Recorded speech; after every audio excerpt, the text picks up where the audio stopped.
Yo, everybody. Welcome to Off Panel, a weekly interview podcast about all things comics, brought to you by Sketch.com.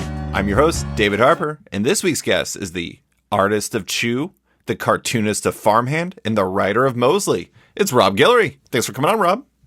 Oh, thanks for having me. This is the third time I've been on, I think. Fourth, I think. I was thinking about it the other day. When we first talked about Farmhand, it was in a little hotel at Comics Pro as like people came around and made fun of us. I mean, by people, I mean Sean Kirkham and Sean Makowitz, I'm pretty sure. Right. Low class guys. Low class gentlemen, that's for sure. But I think it's the fourth. Is that a record? No. My friend Brandon comes on, and he's been on, I think, like 20-something times. But all right. No offense. But I do want to say, I really like doing your intro now because I have like the perfect symmetry of mentioning your varying roles. Artist, cartoonist, and writer. You're a man of many hats, Rob. Yeah, it's funny you mentioned that. I was actually thinking yesterday about possibly doing, I don't know what it would be, maybe a book, a blog post or something, but I kind of want to do something called the Three Robs. Oh. Because I feel like that really is the thing that's coming back around. It's like I've kind of done all three versions of this role. And it's been interesting, to say the least. I've learned a lot. It really has been actually interesting to see you continue expanding in that regard, but why do you want so many hats? Oh, man. I mean, you're not even wearing a hat right now. No, I'm not. It's one of the rare times I don't. But no, I think I just like I like the control on one hand. Chew, I started out with Chew. So there was a level of, me being the new guy and kind of following John Layman's lead. So I was just the artist on that.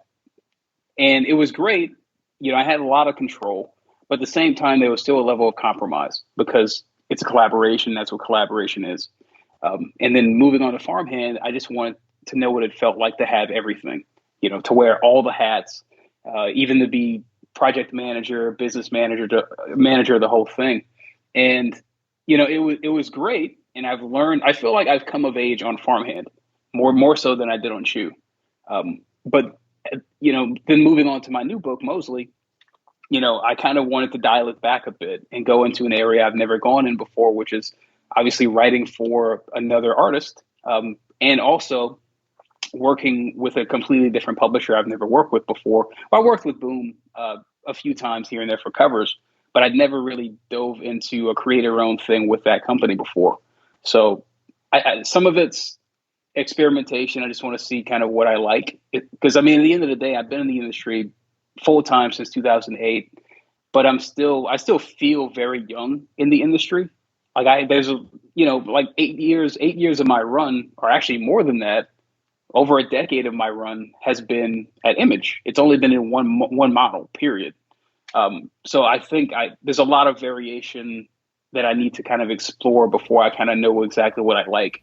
I mean, the interesting thing is, I'll be honest, I was just trying to Google what the fable was, where it's like the girl who goes into Three Little Bears. Is it the Three Bears? Oh, no, Goldilocks. Is that the one where she goes in and is like, this bed is just right? Yes, it is. The Three Bears. Yeah. I was looking that up because I feel like you're kind of doing that to comics, because the funny thing is it's not just the hats.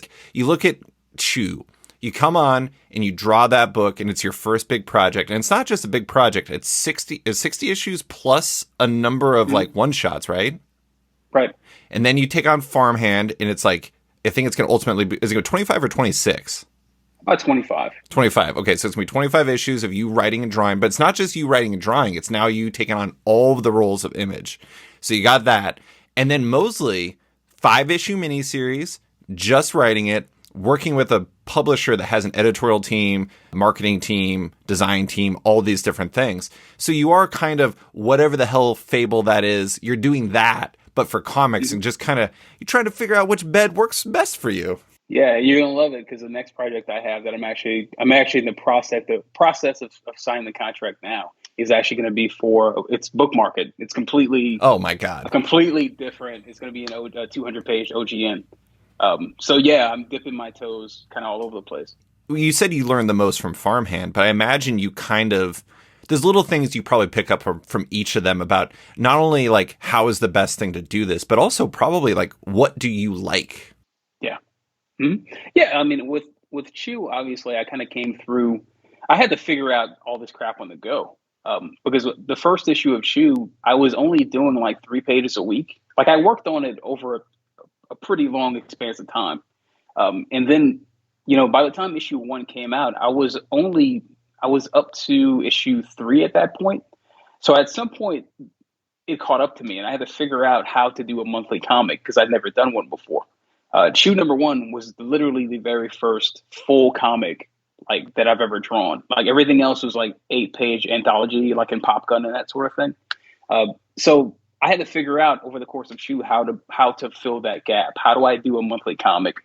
How do I like not cut corners, but how do I become as efficient as possible? So I took that away from Chew, and leaving Chew and working on Farmhand, I had to I took some of those lessons, but then I had to learn how to be a writer.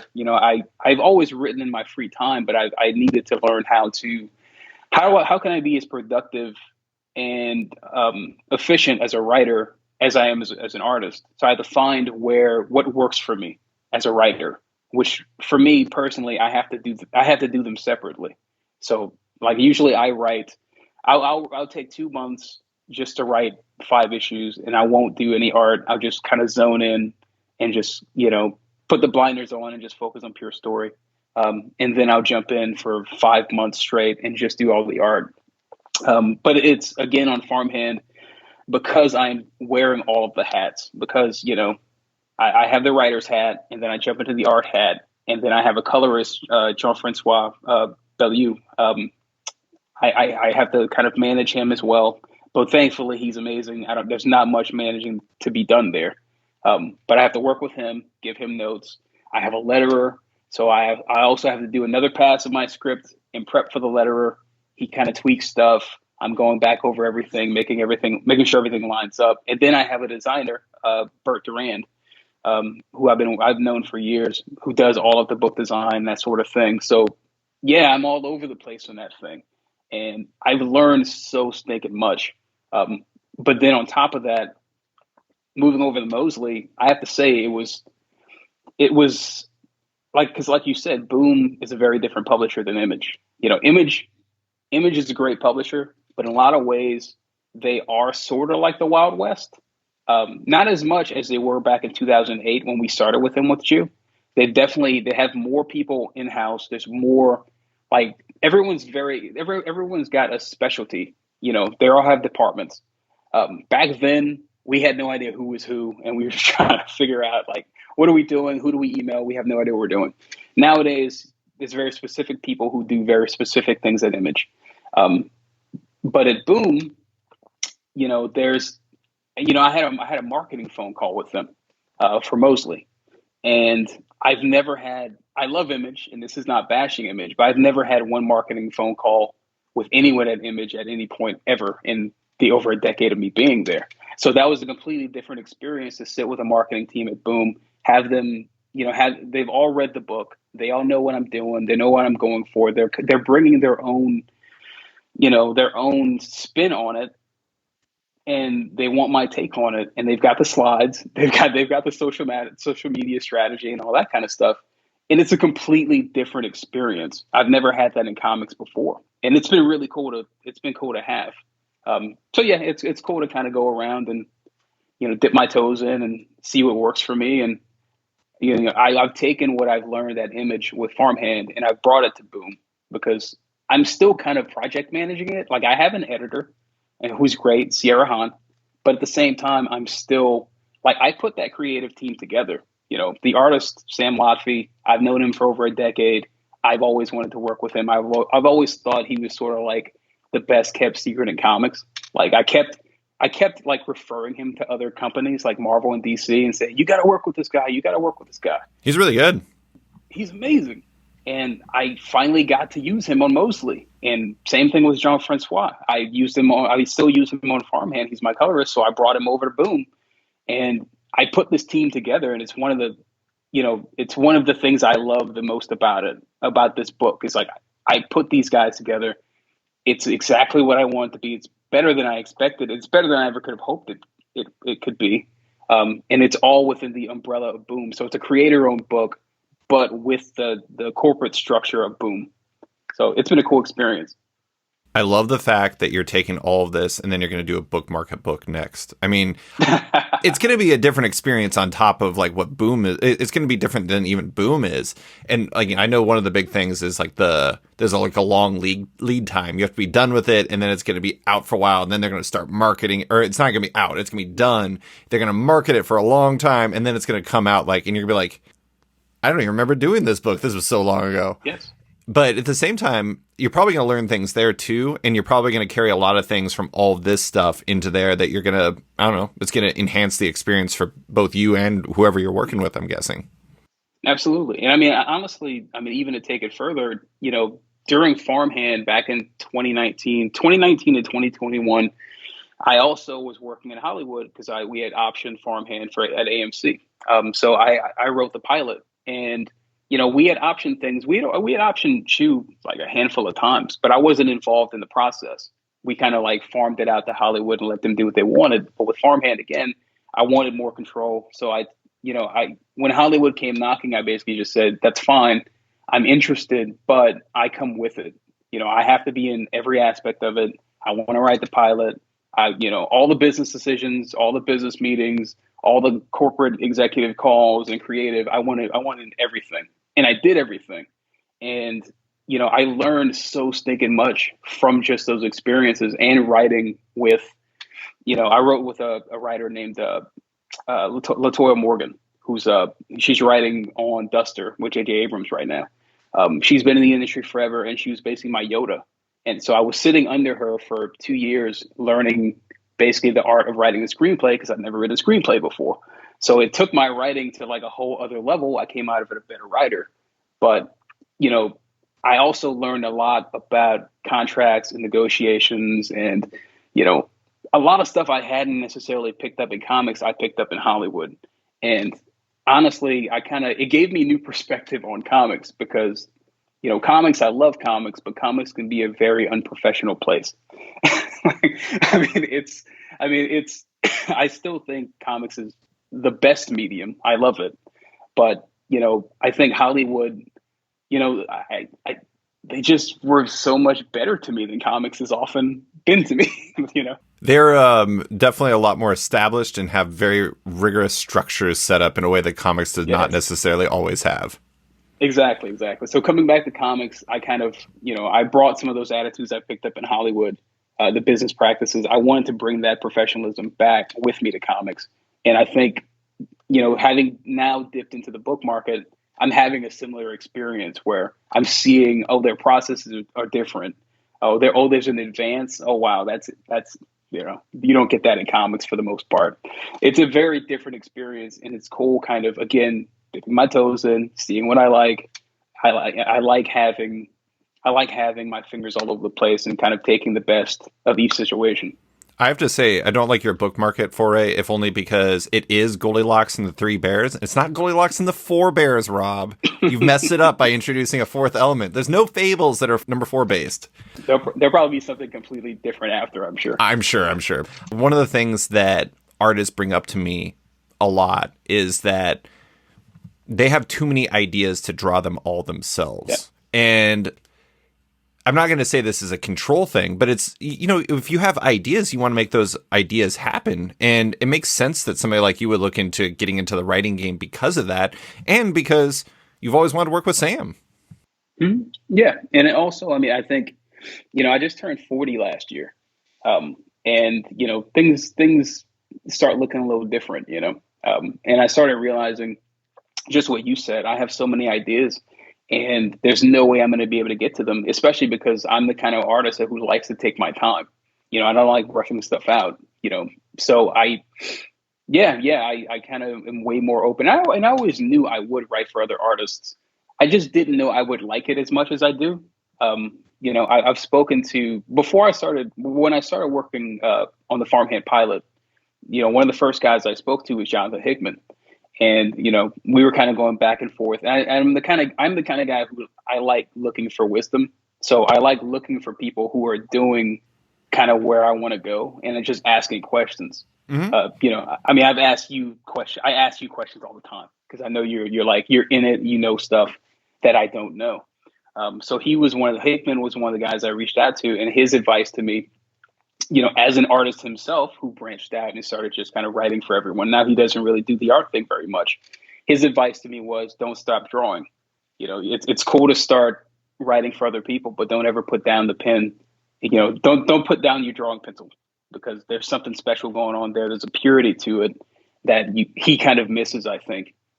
So no matter, I do want to write more for other artists, but I don't ever want to put down the pen for myself either. It's very rare that I say this, but that was a very cool thing Jonathan said. I'm just kidding. Jonathan is cool. Yeah, no, he's a great guy. But yeah, I mean, it's been a cool experience, man. Like it's sometimes I kind of sit back and I'm like, wow, I guess I have done a few things. It's cool. Yeah. What Hickman said is smart, because it's like, I think sometimes, you're an artist at heart. And I think that if you just wrote, you would feel like you lost it. You would feel like you lost a part of yourself, because it's like a really big part about what you do. But let's talk about the comics. I want to start with Farmhand. I just want to do a little bit about Farmhand before we get into Mosely. The final arc of that Image series you are both writing and drawing is coming, I imagine, at some point in 2023 or maybe later? It will be this year. Where you're at right now, do you feel like it matches fairly closely to what you originally imagined it to be, or has it shifted a bit as you've gotten further into the run? Because famously, some things have happened in the world that might have changed your view on the story or your view on the world. Is it pretty much the same? Well, I mean, the heart of Farmhand was always the same. It was always a story about brokenness and trauma and forgiveness. That was always what it was. So that is very much in line, especially if anyone's read through the last story arc up to issue 20. That's exactly what I pictured from the very beginning. Mm-hmm. The details have shifted, obviously, with, who could have expected a freaking, worldwide pandemic? That kind of shifted some things, which led to, a 2-year delay between issue 15 and 16. Which was less than ideal. It's like the absolute worst case scenario I could have hit. But again, it's one of those things where I didn't, who plans for that sort of thing? But yeah, I mean, in terms of the general structure, yeah, no, it's pretty much exactly what I had in line. Some of the details have shifted. I think tonally, it's probably, like, I always knew it would turn into a fairly dark story. The strategy from the very beginning was I wanted to kind of segue people who only knew me from Chew, who only knew me as the comedy guy and the gross out guy. I want to bring them in to sort of a similar story. Like, I think Farmhand is a lot funnier in the first arc. And then from there, it just goes freaking dark, like from there. And I think that's pretty much where we're at. So yeah, it's pretty much in line with what I had pictured. I think it's some of the storylines I didn't really plan to evolve as much as they did, like the Mikhail and Riley kind of dynamic. I like it. Yeah, and Gumbo. Mm-hmm. I love Gumbo. Yeah, Gumbo's great. But even like with Pollo on Chew, like we didn't plan for that character to kind of become what he became. But right. I just we enjoyed the character so much. I enjoy Gumbo. People seem to enjoy the character, so why not put him in? Mm-hmm. So yeah, it's in line, within reason, from what I originally planned. That's the beauty of doing everything yourself, right? If you fall in love with one of your characters and you're just like, I like having this crazy Russian assassin kid around, or I like this, I don't even know how to describe Gumbo, ghost mutant dog thing. Right. You like having them around. You just keep them around and you just figure it out around them. I will say that question was somewhat of a leading one, because for listeners that don't know, for everyone, because no one knows this, like Rob had reached out to me before you even started on Farmhand to kind of like walk me through and just get my perspective on some of the stuff. And I remember it being pretty close. The thing that surprises me, and I think this is where like the world comes in, is like the tone part was what surprised me. I never expected it to get that dark. I knew it would get dark because it's the nature of the story, but it almost feels angry in the fourth arc, which I thought was really interesting. And it's understandable because, there's some really tough stuff going on and some betrayal in the family, and it's natural for people to have bad feelings about that. But it's interesting. It works. It works really well. This isn't me saying that it doesn't work, but it kind of radiates off the page to some degree. And I thought that was a really interesting turn for the fourth arc that maybe I didn't expect.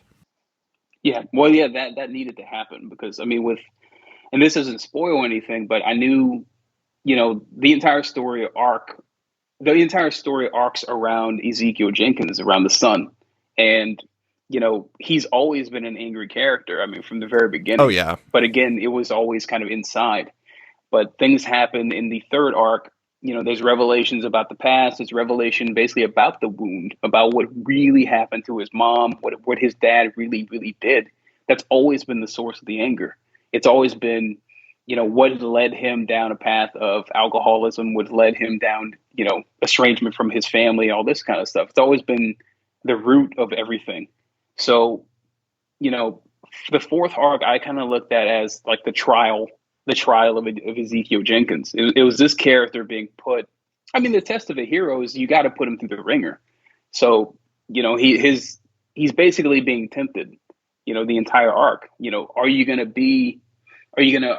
move past the past? Or are you gonna let the past consume you and make you into something that you never really wanted to be? So that was the entire arc, and I'm glad. Yeah. I mean that makes me feel good knowing that you caught that it does radiate this kind of anger and this bitterness, and it had to. But what will be interesting is the next arc won't feel like that at all, I don't think. Well, I mean, when things are darkest before the dawn, it's because the dawn is coming, and like there's maybe going to be some catharsis for him. And I also like that you're like balancing it out with like the stuff about him like falling in love with art and like drawing and comics and everything like that. That stuff is really nice. But we've kind of talked about this a bit already, but you're 20 issues in, you're working on the final arc. It's coming out this year. While Chew, in terms of length and in terms of probably overall awareness, is probably considered your magnum opus, this is your baby. Like this is a project that's all you. Like, what do you think the biggest things you've learned from Farmhand in particular, just in the storytelling standpoint, not the business side, not all that? Like, what are the biggest things you've learned in that regard? Man, I think I've learned how to let the character bleed on the page. Like I know, like I think I was a pretty decent writer at the start of Farmhand. Like I think I've always had a pretty good sense of it. But there was something that hit in issue 20 in particular where there's a scene between Ezekiel and another character. And I mean, you having read it, you'll know. But they have a really, really kind of like, they had a very substantial conversation that was a long time coming. And, that came from the heart and it came from a really deep place. And I don't think I could have written that 20 issues ago.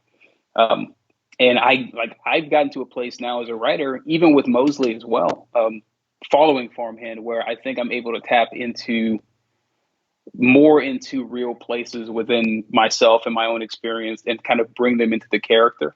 And not forcing them to be a particular way, but it's hard to describe, but like I feel them more deeply than I did originally. And I think that the characters are coming through a lot more genuine, and it's surprising me. Like I used to always kind of think, writers say these things like, "Oh, you just need to let your characters talk." Like I remember Frank Miller saying something about the first Sin City, and he was talking about Marv, and he was like, I think he planned it originally as just one little one shot thing, and then he got into the Marv character, and Marv just started talking, and next thing you know, it ballooned into this big thing. And I always thought that was kind of BS. It's like what are you Wow, talking Frank about? Miller's being pretentious. Yeah, sorry, Frank.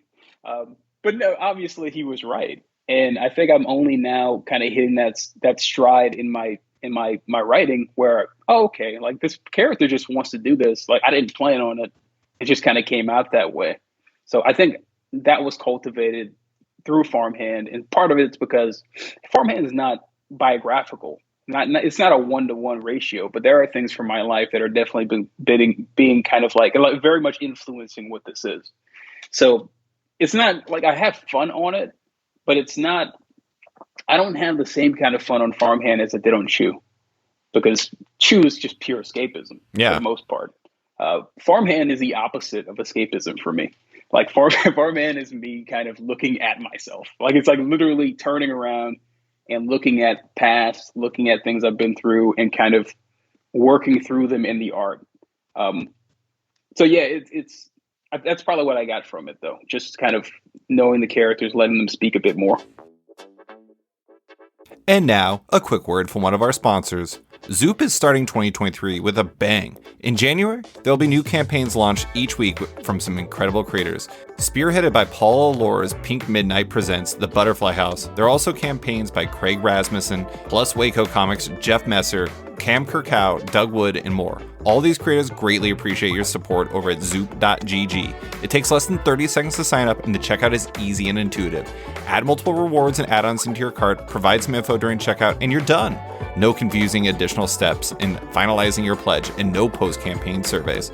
For creators looking to crowdfund your project, Zoop are the comic book crowdfunding specialists and are currently open for submissions. Check out some case studies on their blog at blog.zoop.gg and email them at hello@wearezoop.com to start the campaign. And now, back to the show. It's funny that you say all this, because now I have to talk about Mosely. I mean, I have a couple more things I might bring up later about Farmhand, but Mosely in specific is interesting to me for a reason I'll get into in a second. I'm going to introduce it first. It's your new Boom series with Sam Lofty, Jean-Francois Beaulieu, and letterer Andrew Thomas. Here's the solicit. In the hyper-technological world of the later 21st century, Mosely is a bitter old janitor on a mission from a higher power to unleash holy hell upon the too-big-to-fail tech gods. Can one man bring down the corporate powers who have used their vast influence to oppress an all-too-complacent human race and hopefully win back the favor of his estranged family while he's at it? Mosely is taking up the holy hammer, and you better believe he's going to smash some shit until he sets mankind free. It's a very good first issue. I was really, really impressed by it. Here's the thing I'm going to say about it that ties into what you're saying about Farmhand. I've felt for a while that you've only been getting increasingly autobiographical with your work. And when I read the solicit or the release thing for Mosely, I was like, holy shit. We've talked about this past. I know you have a lot of thoughts about the tech world. And I was like, man, how dark is this book going to get? And it doesn't. It's weird. This is an odd compliment. I swear to God, this is a compliment, Rob. It feels like your Michael Bay blockbuster. It feels like this really great character-driven, and I know that some people bristle at the idea that Michael Bay movies are character-driven. They absolutely are, even though they're ridiculous. Mm-hmm. It is your Michael Bay blockbuster built from what looks like the roots of yourself. How much of you is there in Mosely? Oh, man. Yeah. Well, first of all, I take. You have no idea how big of a compliment the Michael Bay blockbuster comment is. Is it? That actually? Well, no. I literally told Boom when I first pitched it to them. It's like, I have this book. I picture it as my summer blockbuster. It is my action. It is absolutely what I'm going for. So then, yeah, awesome. That's perfect. But yeah, no. I think Mosely originally came. It was the most guilty pleasure project I had on my slate. It was the project that kind of, like, the origin of it was really, really simple. I have kids. I have 3 kids. And one of the things I didn't kind of expect having kids in this era, because I didn't have to face it on my own, was technology. There's a level of, like, a lot of my day goes to, trying to protect my kids from things in the world that they're just not ready for yet. And it's really, really difficult sometimes because it feels like the tech's working against me. And I typically sometimes get very frustrated by it. And on my worst day, I just kind of want to break all of it. Like I kind of want it to go away. Like with a hammer? Yes. That is where Mosely came from. It was from that frustration. And it started out as a joke, really, because I thought, okay, well, if I was going to construct a story about this, who's the guy? Who would be the one guy to take on these tech overlords? And it would have to be the guy who is the complete opposite of the tech overlords. He'd probably be like some blue collar guy, he's a janitor, because that would be hilarious. I mean, I find that funny with that, the entire story would center around this poor bastard janitor who, somehow comes into possession of this great power. And he's the one guy that we're going to hope for to take down the tech overlords. I found that very funny. Mm-hmm. So that's where the initial idea came from. And that's actually how I sold the book to Boom. Was basically like, I thought it was going to be a satire. I thought it was going to be just this funny thing. And then I started writing it. And that's kind of where the letting your character speak thing comes in. I didn't plan on Mosely coming to life the way that he did. Um, one of the devices I use in Mosely that I didn't use in Farmhand was, I just let there's a lot of internal monologue in Mosely, and it's from Mosely himself, and that wasn't originally planned because I wrote a couple of different drafts of that first issue that were very different, and then at some point I just had this idea of like, well, what if I just let him talk? What if we get in his head? What if I take the opposite approach to Farmhand? Farmhand is very much you're outside of the characters' heads watching it play out. What if we do a different approach with Mosely and I get in his head and we start hearing exactly what he has to say? And what shocked me was when I did that, what came out. It was he wasn't a cartoon. He wasn't just like the Saturday Night Live sketch character. He had all this depth and he had all this regret. And the entire book was him talking about why he's a bitter old janitor. And I kind of related more to it's like an old blues song. He's just kind of like going on and talking about like this is what happened to me. This is how I watched this happen. And it just came alive, it came alive in a way that I didn't really expect it to. Well, and he's like, it's an old blues song if the song ends with him becoming Thor and then beating the shit out of a bunch of robots. Right.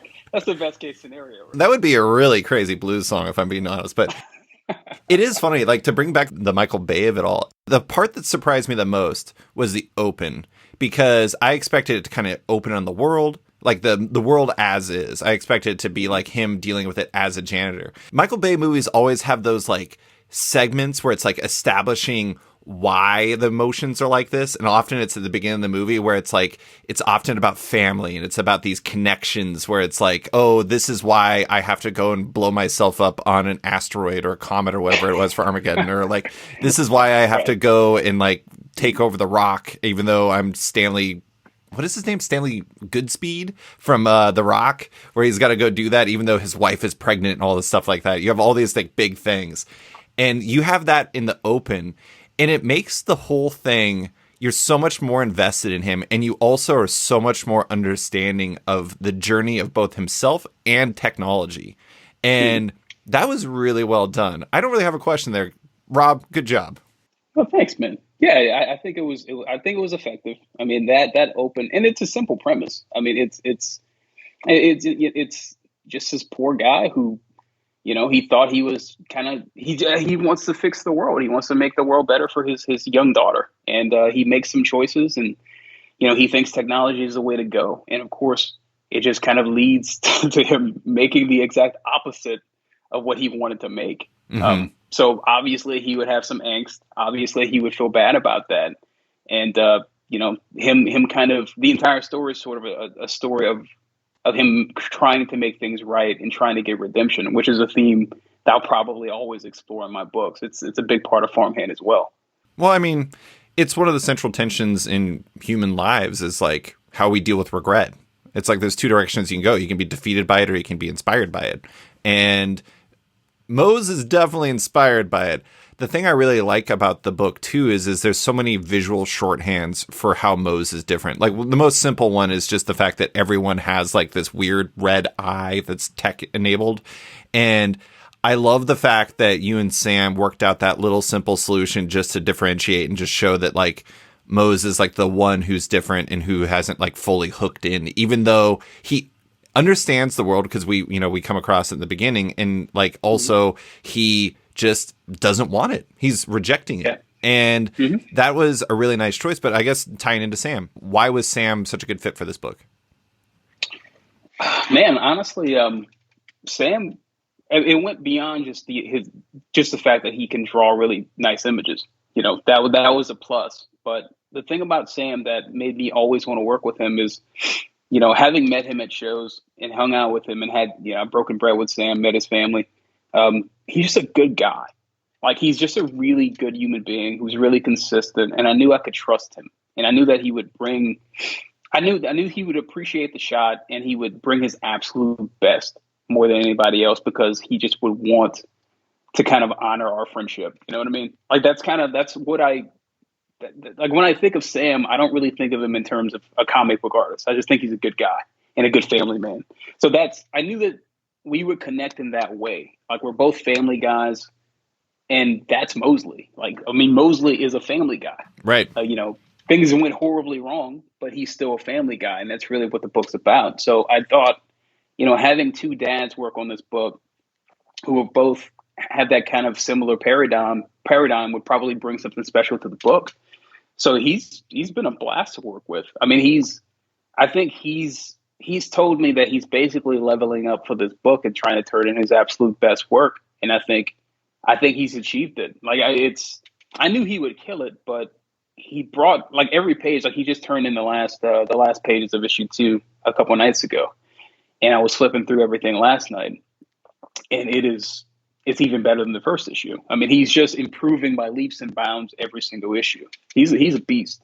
And his clarity of storytelling is really amazing. Like, it reads so well. And honestly, like, it kind of feels, it's not your style, but it's your approach to storytelling. And I think that that's a really good fit for you. I mean, maybe part of that comes from your writing. I also do want to emphasize another thing I like about the visuals of the world is that, there's this one line in the book about how taming the climate, ending hunger and war, but also solving, like, the human problem. Like, these are the things that the robots are figuring out with Ruby, Moses' daughter. Spoiler alert, I apologize. I went right into it. The interesting thing about it is like, the world is different, but it's not so different that it's like, it doesn't feel like it's completely impossible that we would be here at, like, the end of the 21st century. It feels like our world with modifications, kind of like the people themselves. And I think that that's, like, something I really like in sci-fi, where you can see a path there. It isn't just like flying cars everywhere just to be, like, fantastical. It feels within reason, if that makes sense. Yeah, it has to be relatable, or there's no point to telling the story. I mean, that's something I learned from Chew was, Chew took place in a future, and Farmhand, does take place in a future, because there are, like, occasionally you'll see things like cybernetic parts and things like that. So we never dated, but we know it's somewhere up there. But it looks enough like our world that whoever's reading it's going to get it. So that was an easy call to make. And I think, I kind of, when deciding how far to make Mosely takes place, I'd say 30 years in the future-ish. But, I always, I think of how we viewed the future in the past. Like, in the past, we thought, oh, there would be hoverboards. In the year 2000, there would be hoverboards. There would be all this crazy stuff, flying cars and all this stuff. Right. And none of it really happened.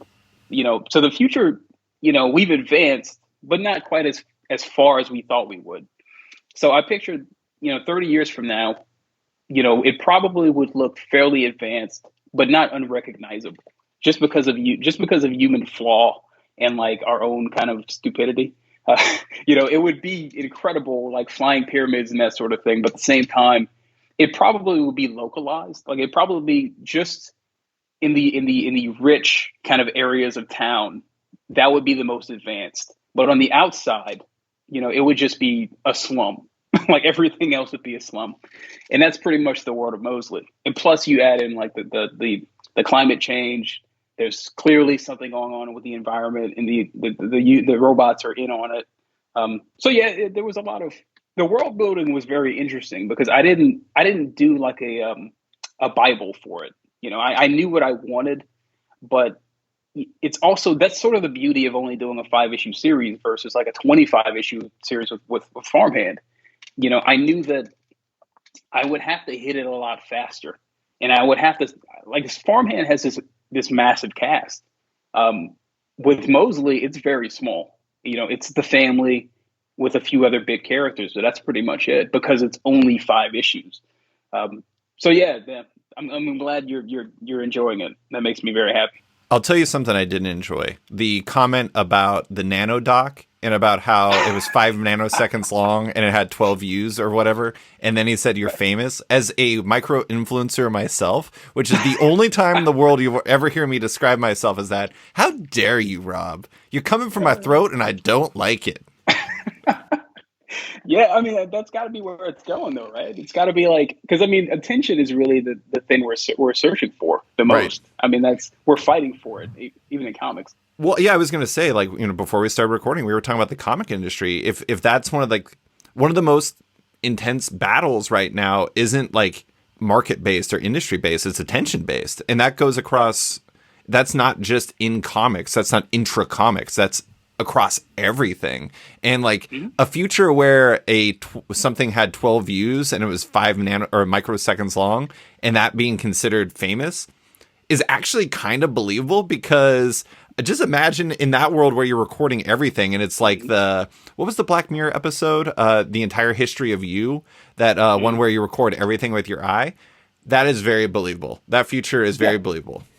Yeah. I mean, you know, Elon Musk has talked about things like, you know, the whole Neuralink and all that kind of stuff. You know, he thinks that, you know, we're going to have to, man and technology are eventually going to have to merge just to keep up. So, yeah, I mean, he's talking, people are already talking about processing things more quickly. So, yeah, I mean, things are only going to get faster. I'm going to be Mose. I'm already Mose. Yeah, we're both going to be Mose. We're going to be hanging out together, just mosing it up. Well, I think that's been the interesting thing about people watching people's reaction to issue 1 of Mosely. It's like there's way more Moses out there than I expected. I mean, there are a lot of people that are connecting with this book. And I mean, I see people referring the book to their friends saying, hey, you're going to really love this because you are this old man. Like you are. Like, and these guys aren't old. I mean, but I'm kind of shocked to see how many people all kind of have the same feeling of like, ugh, like I'm watching the world turn into something and I don't know if I like it. You know, how can we turn back? So, you know, this is an interesting thing because, I mean, this book is fundamentally built on, to some degree, like machines taking over the world, but in a benevolent way from most perspectives that aren't Moe's. It's like, it's a hostile takeover that no one had a problem with, I guess. It's interesting because there's a version of this book. I said before, like, I kind of expected this book to be angrier. I think partially because of where Farmhand was and partially because we've talked about tech stuff before between the two of us. I think that you balanced it really well. Like, there's a version of it where it could just be like old man yelling at the cloud, but this is more like built off of family. This is more built off of regret. This is more about solving a problem rather than like trying to make statements and stuff. How do you balance that? Because like, I know you have like a lack of trust in the tech giants and its impact on society. You want to be pointed, but you don't want to be over the top. Is that a delicate balance? Yeah, no, absolutely. I mean, that was one of the fears I had for, you know, I came a point when I was writing it that I was really afraid because I realized at some point that, you know, our main character is literally a bitter old man. And I started thinking, he's an endearing, bitter old man. Right. Like, are people going to want to read this? Because, I mean, people don't usually like bitter old men. But then when I got into it, I kind of realized, you know, even people within Boom were reading it and their reactions were, man, he sounds like my dad. Like, he sounds like someone that I love. Yeah. And that's what I needed. I was like, he needs to be like, yeah, he can be bitter, but sometimes the bitter guys are super lovable because, you know, it comes from a good place. You know that, like, it comes from the fact that they want better for everyone, but things are not better. And that's Mosely in a nutshell. Like, he really does want the best for everyone, but shit has gotten really dark. And like, so he's taken things into his own hands and everything. But so I think it is a balance. I have to make sure that it's not coming from a preachy place. I can't preach at people. I don't want to. I don't like reading preachy writing. I don't want it to feel on the nose. And I really want him to be speaking from a place of honesty and a place of regret. So I think as long as I stay there, as long as I stay, you know, as long as I keep kind of checking my motives and Mosely kind of keeps checking his, I think it's okay. And I don't think it ever comes across as overly bitter or just oppressive. I think it's always balanced with humor. I'm pretty good at kind of balancing humor in it as well. But yeah, I think as long as he remains, like I said, he's just lovable. I think I wasn't ready I wasn't prepared for how much I would actually like him as a character. Yeah. And for, you know, being that he's literally, his entire shtick is bitter old man. I want to say that I love how Mose in the book, spoiler alert, I mean, this is like a very mild spoiler, but I love how Mose has this narration in the book about the impact all the upgrades have had, especially on the kids and the cost that has. And then he literally kicks a baby. Yeah, that was my one that's my one outrageous moment of the book. Like I almost like that was actually the only area that Sam and I kind of went back and forth on in the entire first issue. When I got it, I was like, no, you didn't show him kicking the baby. It's like, important that he kicks the baby. right. And at the end, like I was like, okay, fine. Like maybe it's too far to kick a baby. All right, fine. I'll moderate, and it works out fine in the story. But I'm glad it impacted you. It's a perfect blend of narration and action that is really charming. I will say, to emphasize, this is kicking a cybernetic baby in a floating pod who's actively mugging him with two robot ruffians on each side, or one on each side, I guess.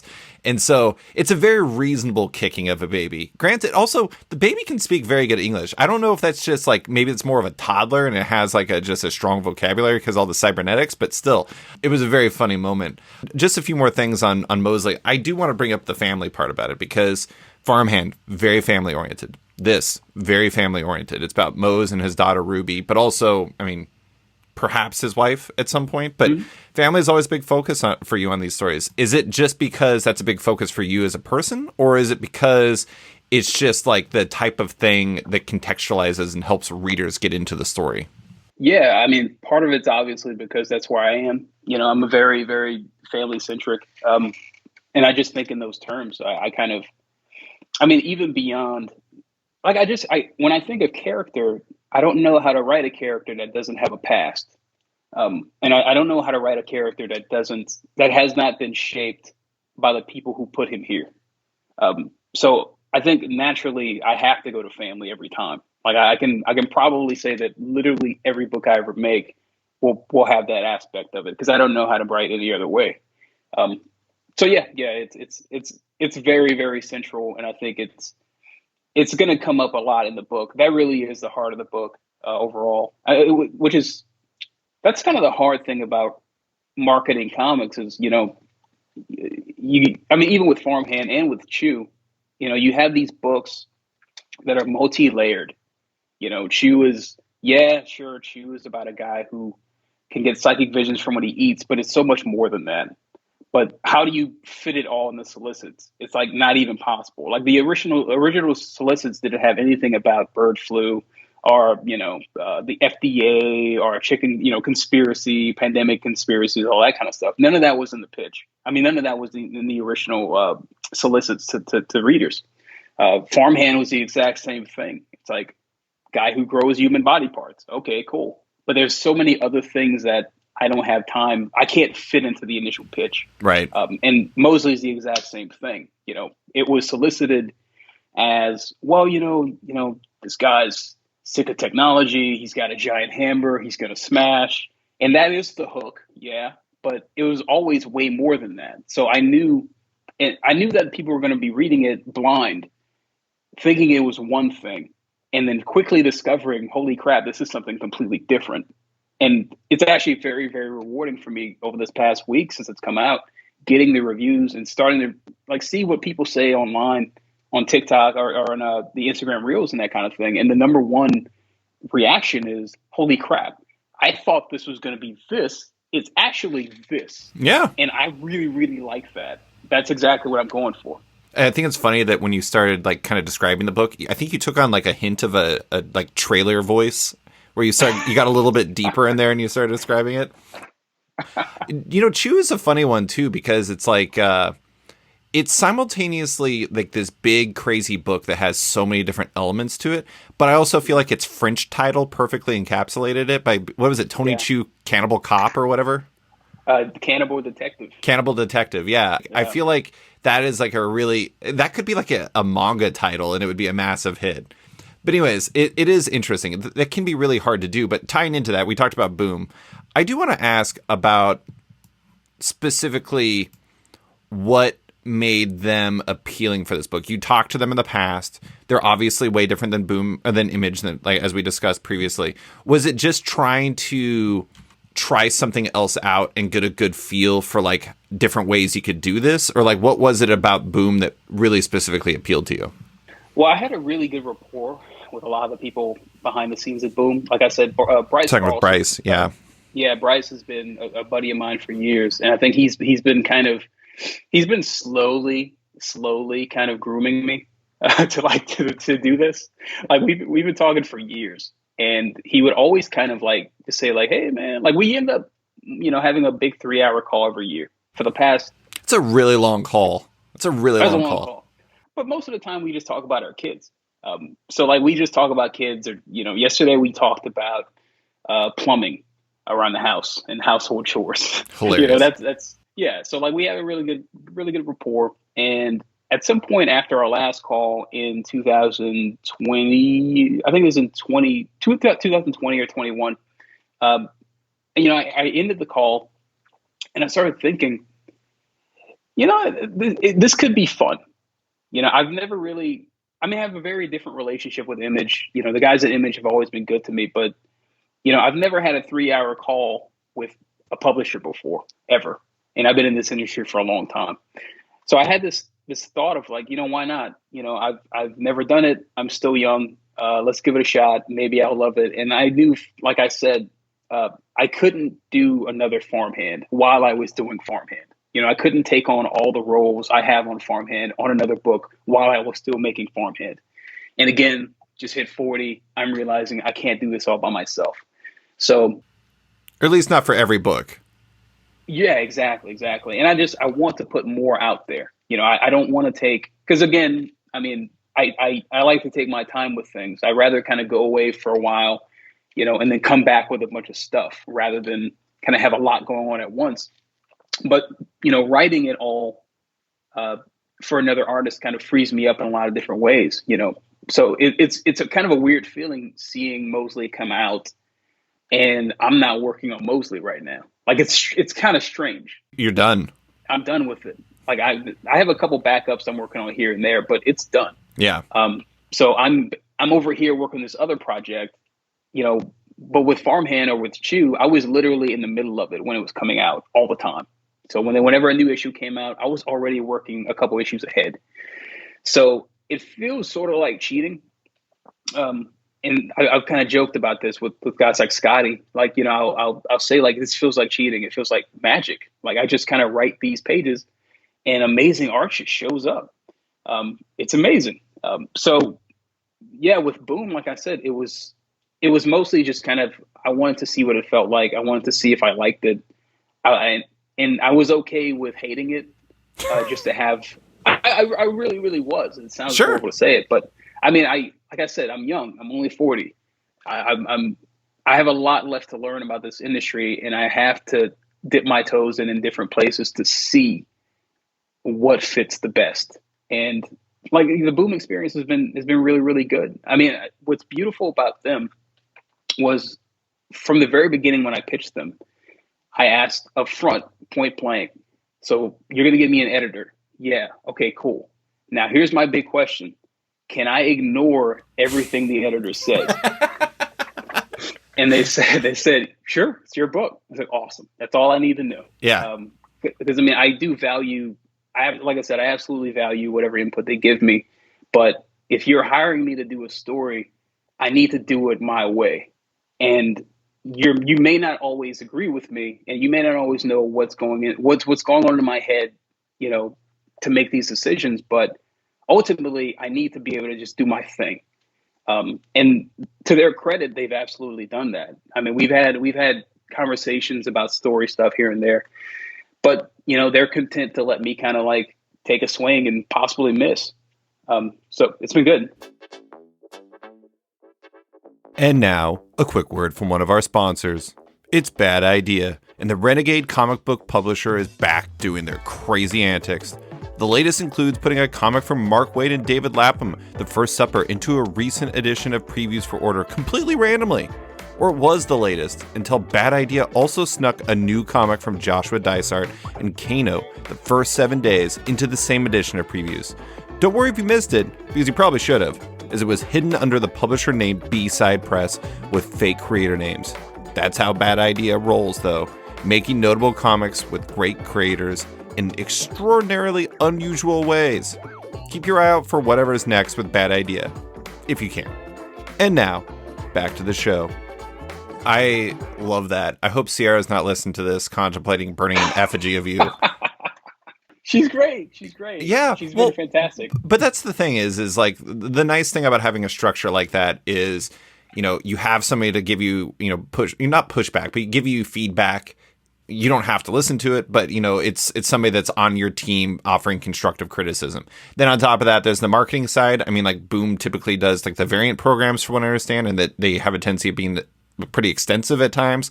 I will say, I don't know what a Focused on Comics podcast exclusive variant is. I didn't know I could be doing that. Should I be doing off-panel exclusive variants? I don't even know what that is. But anyways, yes, I should. Okay. You should. I will draw that cover. There we go. But anyways, what they do is they offer infrastructure that you wouldn't have otherwise, and it is interesting. Mm-hmm. I imagine you don't necessarily know what the results are from the first issue, but I bet it would be interesting to kind of like pair those two sides up and kind of A/B test like what the results were from a sales and how does Rob benefit standpoint from this experience, because that's the big difference is like, while there's a lot of benefits that come with it, the deal's different. And I don't know how that works, but it's a worthy test at the very least. Exactly. And that literally was what I was going for. Like, how do I know if I'm only going on other people's experience? Like, at some point I need to just get in and do the thing. And yeah, I mean, there is some, now I have some numbers, and now I have some knowledge of what it is like to work at Boom, and, how much time it took me to do the book. And, my wife is more of a numbers person than I am. She's also a business owner. And so we do sit down with, we actually over the past month have sat down we calculated the time spent on Farmhand, writing, drawing, how much time am I spending per page? And now I'm looking at Mosely, including writing. And yeah, exactly. I'm putting everything. And then I'm taking Mosely and I'm putting how much time I have spent per page on Mosely. Of course, on Mosely, I'm not doing art. I'm doing some covers. I'm doing a few backup stories, but I'm only, for the most part, just writing it. And so now I have those numbers. So now I can kind of look at my time, because time is the most valuable asset. I can look at my time and say, where am I most valuable? How much time do I need to put here on this project versus this project in this model? So it's all trying to just figure out, what makes sense from a creative perspective, like what gives me the best deal to make fulfilling work, but also what gives me the best deal, financially, that I could actually like fund the passion projects. You know what I mean? Mm-hmm. Absolutely. Yeah. I have to ask about it's a 5-issue miniseries, but Boom has a history of having 5-issue miniseries that have like a wink at the end. I would wink at you, but A, listeners couldn't see that, and B, I'm terrible at winking. But it's like one of those ones where it's like, it's 5 issues, but it could also not be 5 issues if it's successful enough. Mm-hmm. Do you have a sense as to whether or not there's a wink at the end? Well, I've said publicly, on social media with a couple people who have asked. I do have enough story. If we do decide to do more, I have enough story for 3 arcs. It would be a finite story. So 3 5-issue miniseries. But yeah, I know exactly what the second arc would be. Is that tough writing for a finite and longer finite story simultaneously? Not really. I think... Well, because like the first 5 issues, you want it to be satisfying in case the other 10 don't come, right? Mm-hmm. Mm-hmm. No, yeah, I'm totally... I didn't write any of Mosely thinking there'd be more. When I went in initially, I thought, 5 issues is it. So yeah, the way it ends, it's very, very. I think it could go either way, and it would be. I think it would function very, very well as simply just 5 issues completely. But I think that if we did continue with more, it would also be incredibly fun and very rewarding for the people who really connected to those characters. So yeah, we'll see. Yeah. All right, last 2 questions are layups. I just have to ask these. So I had just had Patrick Brower from Challengers Comics and Conversation in Chicago on, and at the end we talked about Mosely very briefly, but we also specifically talked about the fact that Google always wants to change the spelling of it. Because it's like, did you mean Ley? And I'm like, no, I didn't mean Ley. Shut up, Google. It's the tech giants fighting back already. Why did you spell it that way? I just like it. That's the way it looks right to me. Sure. That's fair. And it's funny because like pretty much everyone's last name on the book is kind of hard to pronounce and hard to spell. I'm Guillory. Sam's last name is Lotfi. John's last name is Bellew. So like, the entire book is just confusing names that no one can spell correctly. So Mosely is also one of them. So it just felt right at the time. I want to point out that Andrew Thomas completely ruins it for you. But I also did Google the pronunciation of Jean-Francois's last name yesterday, just because I feel like I've been mispronouncing it for years. And I want to get it right this time. So I have done that. Thank you, Google, in that regard. Not for autocorrecting the name of the book. But the real last question is, who designed the logo? Cody Chamberlain. Cody Chamberlain. Yeah, man. Yeah, Cody's he's my letterer on Farmhand. He did the logo on Farmhand as well. But I mean, Cody's been a friend of mine for over a decade. We've been sharing studio space for years. So anytime I have a logo popping up, I just phone Cody like, "Hey man, you whip something up." And his approach on this, because he's insane and he has lots of he thinks deeply about everything he's doing. His take on this, like I didn't know what to expect I never know what to expect when he gives me a logo back. So when he gave me this one back, it wasn't what I was expecting because, Mosely's a tech book, so I thought, oh, he's going to give me something with circuitry or something. I don't know what he's going to give me, but he gave me back this like hand drawn with a brush, just the name Mosely. And I thought, and we talked about it. I was like, well, what was the reasoning? It's like, well, I mean, Mosely wouldn't do a high tech. Yeah. He wouldn't sign his name that way. That's not how that would work. It would be very analog. So it makes sense that his logo would be analog. So I think little touches like that just are brilliant. So yeah, that's all Cody. The man of sweets himself. I know he's done logo design stuff in the past. He's very good at it. Yeah, I like that a lot. It reminds me, I mean, Extremity had or Daniel Warren Johnson's Extremity also kind of that approach.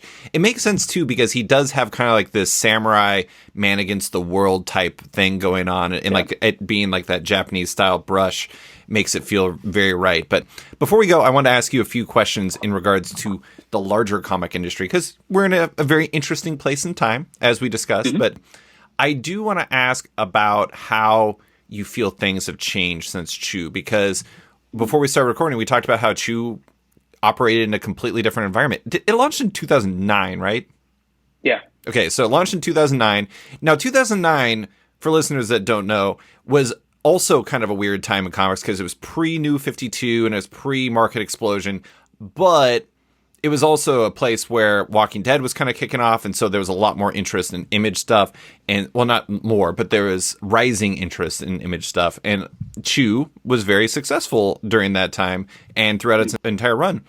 Does 2023 feel markedly different for the comic industry from the inside than it did when you were kind of coming up? I don't know. That's hard to say. I mean, it definitely is different.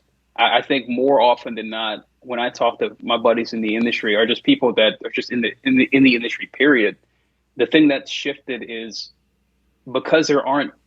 I mean, when we started with Chew, a lot of our strength came from the comic book news sites, your CBRs and that sort of thing. Like a lot of our buzz came from that. It was organic, but it was also because they pointed attention in specific ways. Exactly. That's not there anymore, best I could tell. So I think now everyone's trying to figure out, well, how do I tell people about my comics? And it's a bit more difficult. I think I was on Twitter back in the day, and it was actually really, really good. I think 2009 through 2012 Twitter was some pretty sweet times. And I think it's just shifted now because kind of like everyone's on social media and we're all like we just said, everyone's fighting for the same space and the same attention span. So I don't know what the solution is. I just think it's probably, I mean, I'm bad at predicting this stuff, but I imagine that it's going to go more atomized. There'll be more and more people kind of breaking off on their own, kind of starting their own websites, probably doing a lot more subscription models. You know, like I was talking to my printer the other day, and we were talking about all this stuff and just where this stuff is going. And he was telling me about this new inkjet printer that is good. It prints with the same quality as offset print, which is what comics are printed on. And he was saying in the next 5 years, it's going to probably replace offset at some point, and it's a lot cheaper. And you can also do smaller quantities. So that innovation of it on its own shifts everything. If we could all get high quality prints at a cheaper price, and you don't have to print gigantic print runs, you're going to see a lot of self-publishing. Oh yeah. Yeah. So, I mean, I imagine that's where that's going to go. More and more people kind of breaking off and kind of bringing their people in close. I forget who it was that said it, but like, you don't need to have a pretty lucrative career in the arts. You don't necessarily, or really in most things, you don't need, 100,000 people. 1,000 true fans. Exactly. You need 1,000 true fans. I'm actually working through Seth Godin's books right now. But he talks all about that. So I think that is true. That's probably where it's going. Yeah, beyond that, I don't know. I mean, I imagine that the model probably has to shift, which we've talked about before. I think as much as I love comics, they're just really expensive right now. So I think making it a bit more cost effective and, more bang for the reader's bucks probably would go a long way. It's interesting. In a lot of ways, it hasn't changed, but in a lot of ways, it also has changed. It's mostly just been in how the market has evolved. And I do think that what you're talking about, it's just splintered so much. And like, I think that's the case for everything. I mean, think about water cooler TV shows. Are there water cooler TV shows anymore that aren't Game of Thrones related? Not really. Mm-hmm. I mean, like my favorite show of last year was Station 11. And sometimes I feel like I'm talking to a mirror when I talk about that show. Turns out a lot of people didn't want to watch a show about a pandemic during a pandemic. But anyways, I did. It's interesting because I feel like there are so many movies. Well, not really so many movies. There's so many shows. There's so many podcasts. There's so many comics. There's so many books. It's hard to, even if CBR and Newsarama were peak of their powers again, I don't know if they would have had the power to focus enough that you could ignore the other like 500 books that came out that week or whatever. Mm-hmm. Mm-hmm. And that's tough. I mean, it's a really tough battle for attention right now. And I don't know how you win that battle. Yeah, I don't know either. I mean, I think the best thing, I will say this. The one positive thing about the explosion of social media and that sort of thing is, man, I've been discovering, like, I see so many artists I've never heard of before who are actually, they're doing it. I mean, I had this experience too on Instagram in the last couple of years. Occasionally I'll do like daily sketches, and everyone's doing this kind of stuff. Like you just do a daily sketch, maybe you'll video yourself, you put it out there, and people dig it, and you sell it. And yeah, I mean, that's kind of special. Like, I mean, like, I don't know, like, I think of myself as a young man before all this stuff, and I think it's kind of mind blowing that I could kind of like just get up one day, do what I'm going to do anyway, do a sketch, put it out there, and literally sell it within minutes. That's kind of mind blowing. So, it's a special time, and I think there's just going to be more of that going directly to your people and less having to, deal with a publisher and that sort of thing. I think there's a very real possibility that, like, let's say one of the 10 most successful from a financial standpoint, quote unquote, comic creators is somebody that, like, basically no one within the traditional markets has ever even heard of. Because, like, they're using Patreon, they're using Webtoon, they're using, not like, I'm not talking about like Laura Olympus and like Rachel Smythe. I'm not talking about somebody who's like getting their own publishing deals, but somebody who's just selling sketches, somebody who's using crowdfunding, somebody who's using all these things.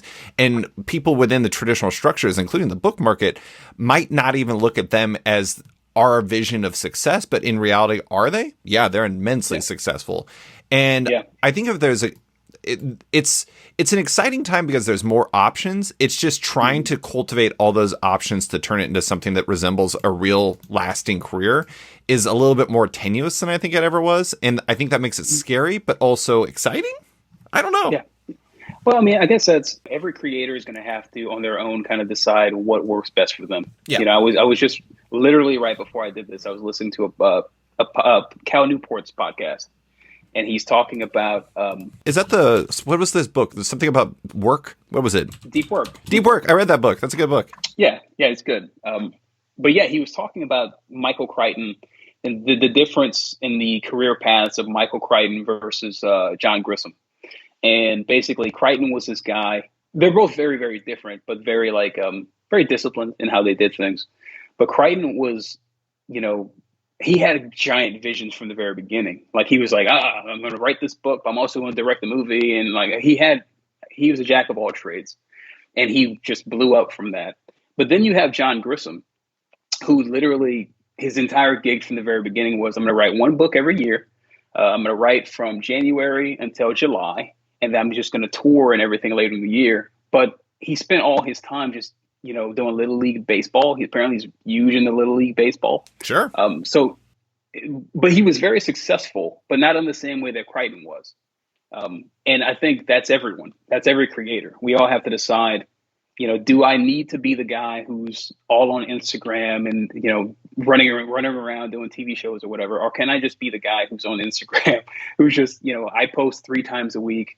I have daily sketches. I put a book out every 6 months. Like every person's going to have to work that out on their own. And the beauty of it is, like you said, there's more opportunity and more avenues open to explore for every single creator. So it's a very interesting time. I think it kind of comes down to, do you want to be a brand or not? And yeah, I hate that word, but it's true. It's like something where if you want to use those platforms in a very specific way, you have to do it in a very thoughtful and kind of constant way. One of my big goals for life is to lean as hard into the life side of work-life balance as humanly possible. Yeah. And that's why I don't pair well with brands, or not brands. I don't pair well with me being a brand, because I don't want to play that game. But to close, I wanted to ask, you know, last time we talked was in July of 2020. Obviously, a fair bit has changed since then. We're talking about how the industry has changed, but I'm curious as to how you feel your views of your work and what you wanted to do have shifted since then. Do you feel like it's shifted, or do you think that it's just kind of continued down the same path? Man, that's a hard question. You're going to close with the hardest question. I grill people on this podcast, Rob. That's what I do. Oh, man. Yeah, I think it's definitely shifted. You know, I think that I definitely came out of pandemic a different creator than I was before. You know, I think I was still trying to live up to past successes before pandemic. You know, I think I really, really wanted, like you said, I mean, there's just I had this vision of what success meant before. And I think it shifted pretty dramatically after the pandemic. And I think now, I just want to make what I want to make. And I just want to deal with the people I want to deal with. And it's really that simple. And I think before I was trying to ascribe a bit too much to other people's definition of what success is. And now I think because of the last 2 years and how crazy things have been, there's been a lot of time for, reflection and kind of looking back at what I really value. And at the end of the day, I don't think I value a lot of the same things a lot of creators do. Like, I don't really care about being seen, on Instagram constantly or whatever. Like, I think I just want to be the guy who is consistent and who makes books I really care about.